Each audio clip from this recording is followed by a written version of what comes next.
Professor Krishnayya, it is indeed my privilege and honor to interact with you today. You played a pivotal role in the formative years of Indian Institute of Management, Ahmedabad. Of course, IIMA after 60 years now is renowned around the world as an institution of eminence. In those formative years, what was your vision for IIMA and its students? And do you think that vision has been achieved? Well, two things. One is, it was none of my business to have a vision for IIM.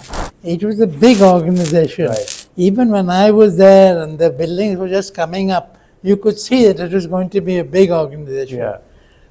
And as the faculty built up, Yeah. when I joined, I think there must have been 8 faculty. Right. Then there were 15 and so on. I was a small person, and there were much senior people to me Yeah. in the quantitative methods area. Right. There was Professor Morti, for example. Right. And he had been there for some years earlier, and he had been in the textile business That's before right. that, so you knew everybody. And I was just there mainly for the computer, and I also was interested in other things other than management as such, Yeah. in the sense that when Vikram Sarabhai interviewed me in Boston, Right. I had been told about him. I didn't meet him, I didn't know him before. Right. And he asked me to meet him at the Club Henri Quatre, I see. Club Henry IV, I see. which was a nightclub. That's interesting. Recruitment took place in a nightclub. Yeah. Okay. Except that this was the morning and the club was closed. And he was staying there. So this gave me a different view of what I was going into Yes. from MIT.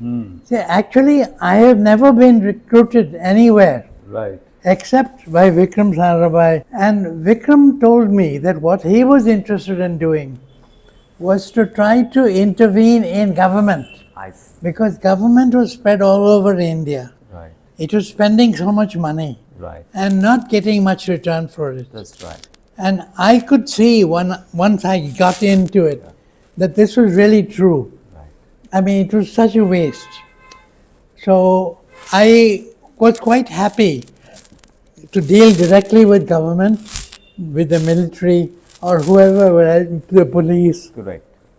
organizations which the rest of IIM was not interested in. So Please. coming back to the computer center, the legendary computer center of IIMA, which you were instrumental in setting up, and you were telling me earlier that though it was a management school, it was the first to implement a time-sharing computer system. Now, can you share with us how did you bring in those innovations, and what was the drive behind setting up that computer center ahead of its time in those days? Well, for 3 years before that, I had been trying to work out what kind of computer to get. And that was when computers were going through a lot of transition.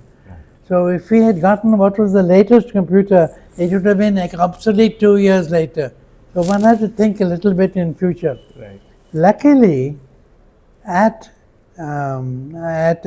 I was at IIM, not Harvard Business School, at SRI, sorry, at MIT, Yeah. I was working with small computers. Right.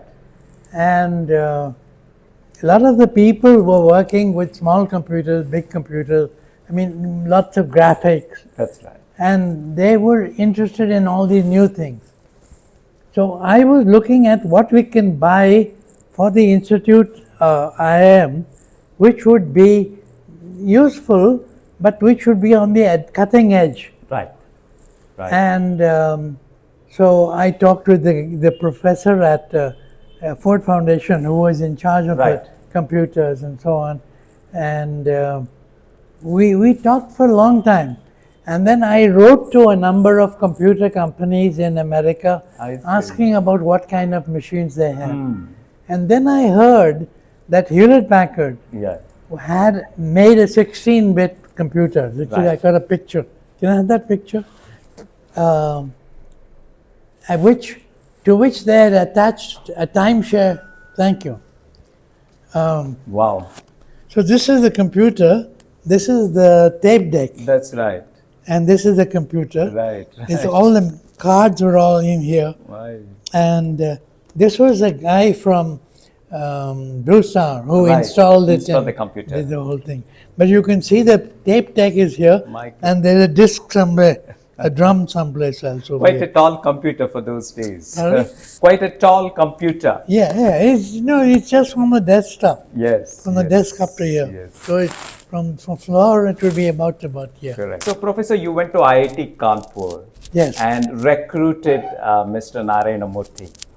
And of course, he worked with you closely in the computer center.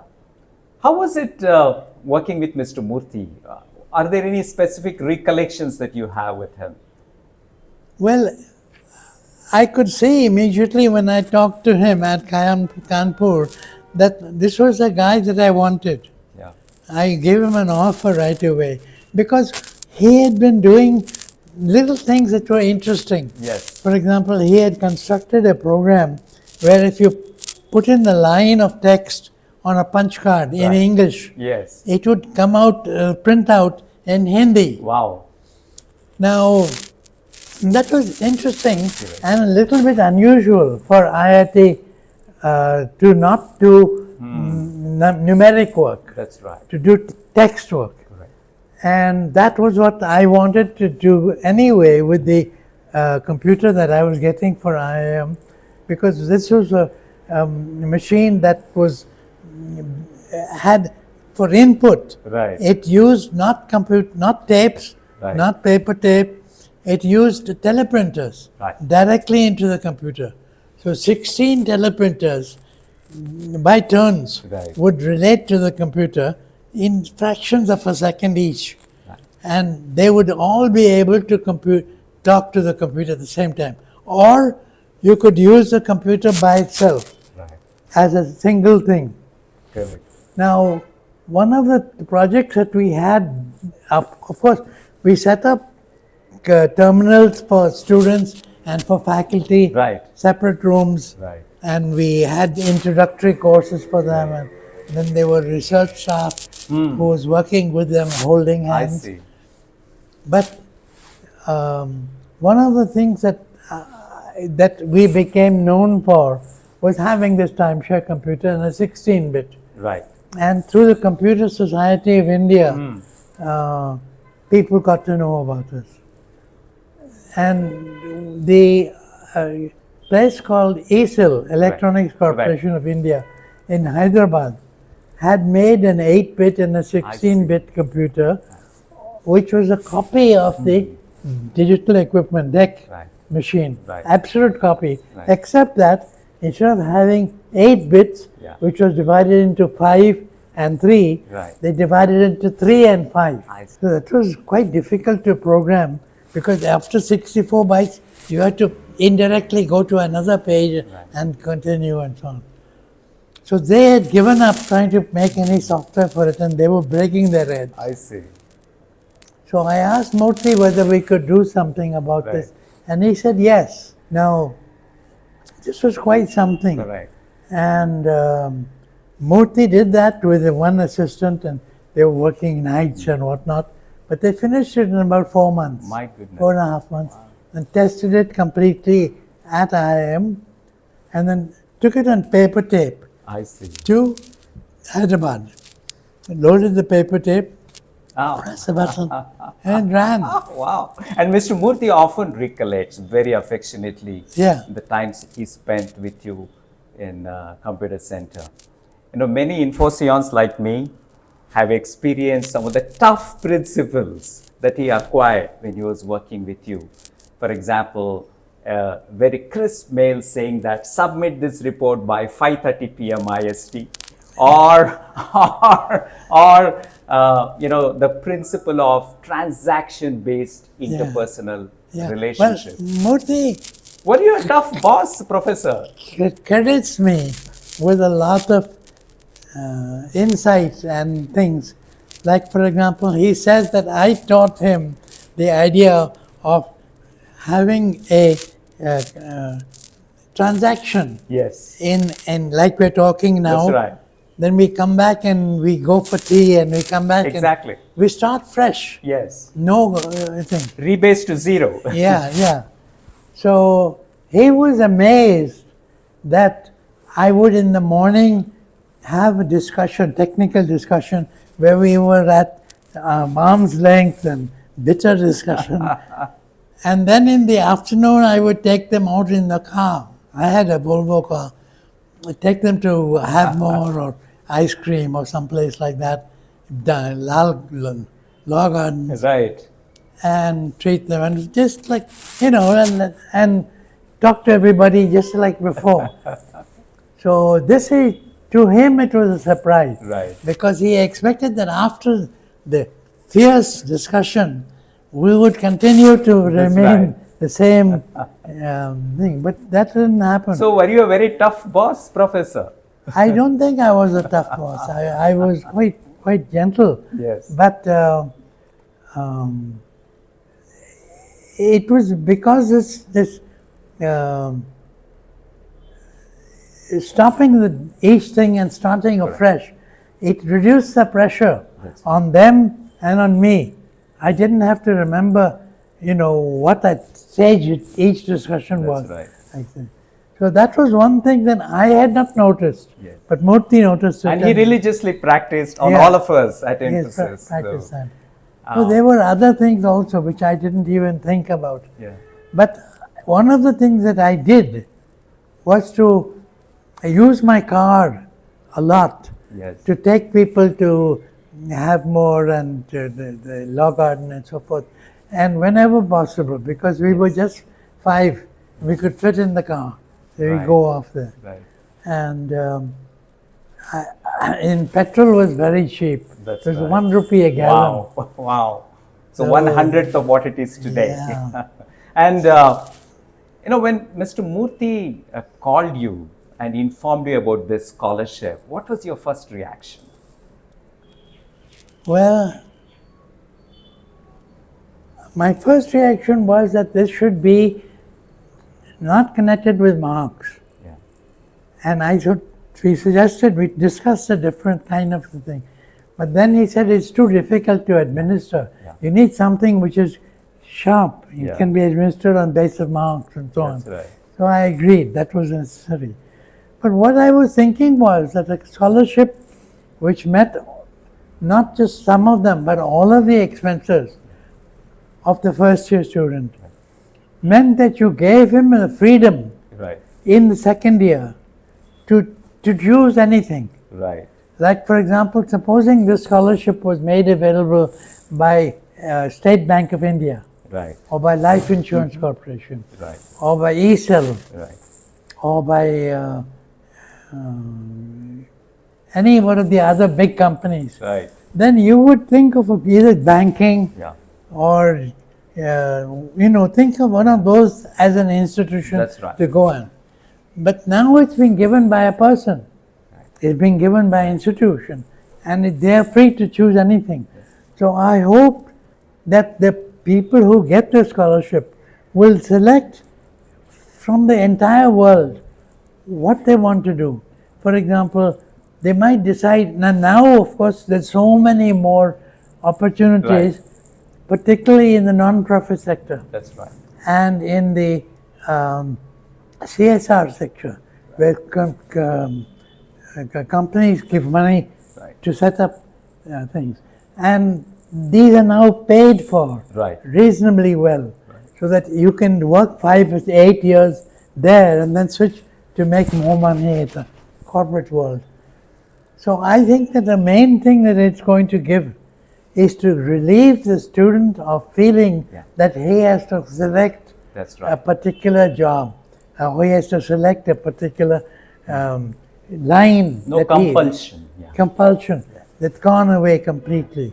And he is free to choose maybe an entrepreneurship, because he has saved a lot of money, he can do an entrepreneurship, Yeah. and all kinds of other things become open, which were not open before. No, that's precisely the reason the scholarship is designed as a full fee for both the years and the commitment for 20 years and inflation protected, and it is managed by the donor than the institute, so that the burden is not on the institute to ensure the commitment for the next 20 years. So, what is your message to the first recipient of this scholarship?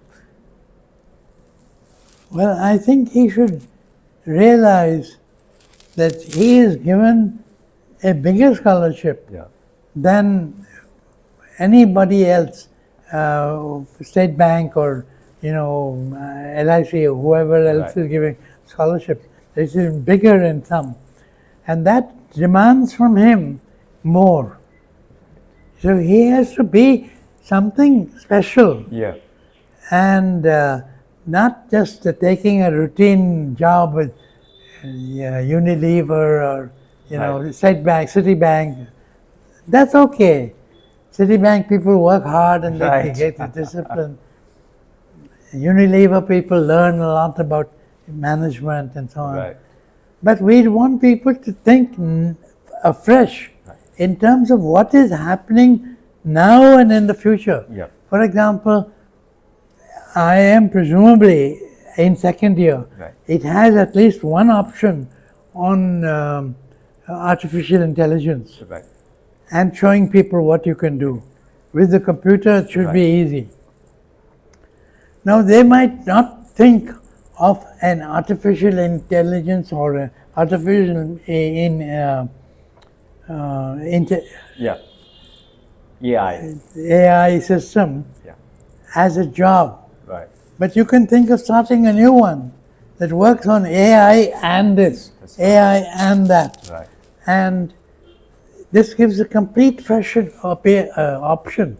They don't have to struggle to get one of 5 AI jobs. That's There may be 5, maybe 6 that are being offered, but they can start their own. Right. So this is very important, that allows the graduate Yeah. to keep up with what is happening in the world.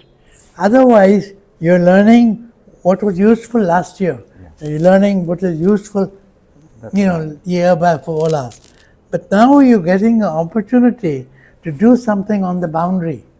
Very interesting. Very interesting. Professor Krishnayya, today we are celebrating the excellence that you instilled into the Computer Center and IIMA.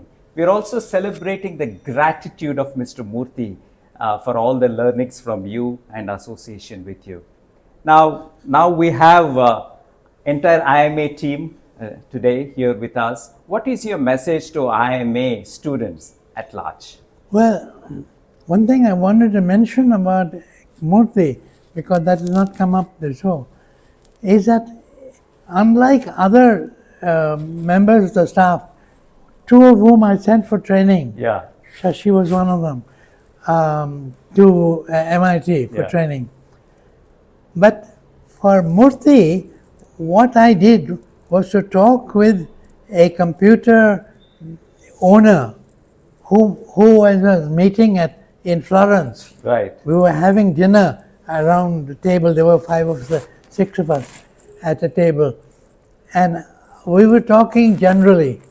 And he mentioned that his company was just about ready to start a new venture. Right. So I picked up that and mentioned Murthy, and I mentioned what he had done in terms of this language translation and whatnot. And he had done some other stuff also. So I mentioned some of that. So he said, okay, we got room enough, we'll take him. Wow. Because this was the beginning of the new project. I see. Now, what was the new project? This was to translate the software from big airport in London Yes. to Paris, where the new airport was coming up. Charles de Gaulle Airport That's right. was not built. Right. It was being built, and they had to load it with computers. Yes. They had to load with computers and train them. So they were translating that program through a similar Fortran program into this French program. Right. So he said, we'll put him there and we'll see what he is. It was a challenge for Murthy. Yes. And I didn't explain all of it to him. He had to learn French. Right. I told him that he knew French. He didn't know French. He learned French. And then he had to work with these other people. So that was a tremendous stretching of what he could do. That's right. And when he came back, he could do anything. Correct. He came back and worked with me in Pune. Yeah. Started with SRI. Yes. Professor Krishnayya, what is your larger message that you want to leave to the IIMA community which has gathered here today? Well, I want to give them the idea that they ought to be looking 5 years ahead, because now time is compressed.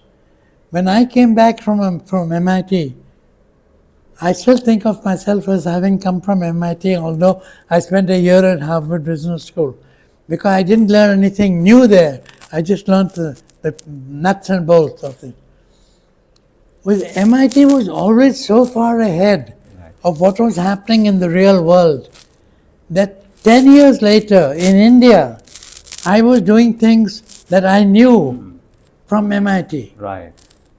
And that is what IIM ought to be doing. It should be training its students so they can understand what is happening 5 years from now. No, that's a great message to IIMA students and the faculty. On this note, I would like to thank you for sharing your wonderful experiences from IIMA, from jogging the memory lanes, and your interactions with Mr. Morti, and also your expectation and messaging how IIMA and the institutes like that should focus in the future. Thank you very much. And again, congratulations on 90th year. And thank you very much, Professor. Thank you.